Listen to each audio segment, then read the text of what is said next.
Il y a quelques jours, j'ai posté cette vidéo où je vous montrais un exemple de respect de consentement lors d'une séance d'ostéopathie, et vous avez été plusieurs à me dire que ça aurait été mieux de demander le consentement avant. Vous vous doutez bien que c'est ce que j'ai fait, et je voulais en profiter pour vous montrer quelques exemples de demandes de consentement que j'utilise tous les jours au cabinet. Premièrement, je demande systématiquement à la personne si elle veut bien se mettre en sous-vêtements. Ok, on va pouvoir commencer. Est-ce que ça te dérange de passer en sous-vêtements?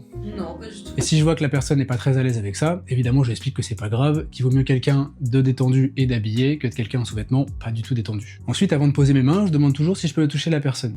Je peux? Oui. Alors oui, je sais, on va chez un ostéo, on attend à se faire toucher, mais sachant que je ne connais pas l'histoire des patients et ce qu'ils ont vécu, je suis obligé de demander. Après ça, même si la plupart de mes patients viennent des réseaux sociaux, je demande toujours si la personne veut bien qu'on fasse craquer. Est-ce que ça te dérange si on va faire craquer un petit peu au niveau du dos? Non, pas du tout. Et lorsqu'on me répond non, j'explique que c'est pas indispensable, qu'il existe plein d'autres techniques pour avoir les mêmes effets. Ensuite, lorsque j'ai besoin de travailler au niveau de la poitrine, évidemment je demande si je peux mettre les mains au niveau du sternum.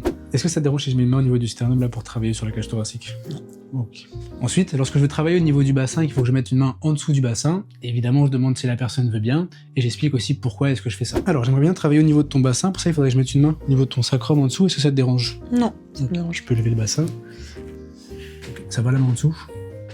Évidemment, avant chaque séance, je précise que s'il y a quoi que ce soit qui se passe pendant la séance qui met mal à l'aise ou qui dérange, faut pas hésiter à me le dire, je suis très ouvert là-dessus. Je vous ai partagé les exemples que j'utilise le plus au cabinet. Si vous en connaissez d'autres, n'hésitez pas à les partager dans les commentaires.